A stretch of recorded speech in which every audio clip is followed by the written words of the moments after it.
F-35B എന്ന British fighter jet തിരുവനന്തപുരത്ത് ഇറങ്ങിയതുമായി ബന്ധപ്പെട്ട് കോൺസ്പിരസി തിയറികളുടെയും അതുപോലെ തന്നെ ട്രോളുകളുടെയും ഒരു പ്രവാഹമായിരുന്നു.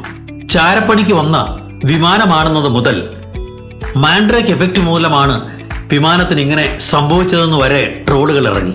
നിലവിൽ ലഭ്യമായ വസ്തുതകൾ അനുസരിച്ച് ഇന്ധനത്തിന്റെ കുറവും ഹൈഡ്രോളിക് സംവിധാനത്തിന്റെ ചില അപാകതകളുമാണ് ഈ വിമാനത്തെ ലാൻഡ് ചെയ്യുന്നതിന് ഇടയായിത്തീർന്നത് എന്ന് പറയപ്പെടും. എന്നാൽ ഒരു കാര്യം നിസ്സംശയം പറയാം, F-35B ലൈറ്റ്നിംഗ് 2 എന്ന ഏറ്റവും ആധുനികമായ സ്റ്റെൽത്ത് ഫൈറ്റർ ജെറ്റ് സുരക്ഷിതമായി തിരുവനന്തപുരത്തെ ഇന്റർനാഷണൽ എയർപോർട്ടിൽ ലാൻഡ് ചെയ്തത് ഇന്ത്യൻ പ്രതിരോധ നിരീക്ഷണ സംവിധാനത്തിന്റെ മികവിന് ഏറ്റവും വലിയൊരു ഉദാഹരണമാണ്. ഇത് നമുക്ക് വിശദമായി പരിശോധിക്കാം. നമ്മുടെ ആകാശത്തെ സദാസമയവും നിരീക്ഷിച്ചുകൊണ്ടിരിക്കുന്ന ഒരു സംവിധാനമാണ് integrated air command and control system. ഓർക്കുക, F-35 യുദ്ധസമയത്തെ സ്റ്റെൽത്ത് മോഡിൽ പറക്കുകയുള്ളൂ. സമുദ്രത്തിൽ നിലയുറപ്പിച്ചിട്ടുള്ള എയർക്രാഫ്റ്റ് കാരിയറിൽ നിന്നും പറന്നുയർന്നു വരുന്ന F-35 കടലിൽ 150 കിലോമീറ്റർ ദൂരത്ത് വെച്ച് തന്നെ ഇന്ത്യയുടെ ആകാശ നിരീക്ഷണ സംവിധാനമായ നേത്ര ഇത് തിരിച്ചറിയുകയും അത് ആക്രമണത്തിന് വേണ്ടിയുള്ള ഒരു പറക്കലല്ല എന്ന് ബോധ്യപ്പെടുകയും ആ ഡാറ്റ നിമിഷാർദ്ധങ്ങൾക്കുള്ളിൽ ബന്ധപ്പെട്ട കേന്ദ്രത്തിലെത്തുകയും ചെയ്യും. ഇതാണ് ഒന്നാം ഘട്ടം.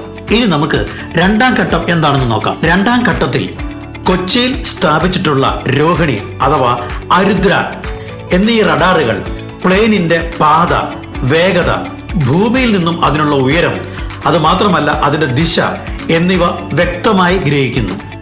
ഇനി മൂന്നാം ഘട്ടത്തിൽ കരയിൽ നിന്നും ആകാശത്തിൽ നിന്നും കിട്ടുന്ന ഡാറ്റകൾ തിരുവനന്തപുരത്തുള്ള സതേൺ എയർ കമാൻഡിലെ അയാക്സ് നോഡ് അപഗ്രഥിച്ച് അത് റോയൽ നേവിയുടെ F-35B ലൈറ്റനിംഗ് സ്റ്റെൽത്ത് ജെറ്റ് ആണെന്ന് തിരിച്ചറിയുന്നു.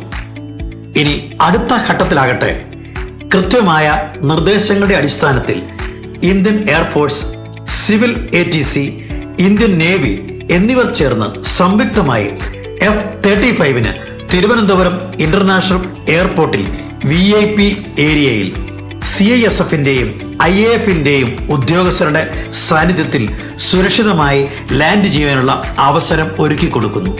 യുദ്ധകാലം അല്ലാതിരുന്നിട്ടും ഇന്ത്യൻ പ്രതിരോധ സംവിധാനങ്ങൾ എത്ര കൃത്യമായും കണിശമായും പ്രവർത്തിക്കുന്നു. ഇന്ത്യൻ പ്രതിരോധ സംവിധാനത്തിന്റെ മികവ് തന്നെയാണ് ഇത് കാണിക്കുന്നത്.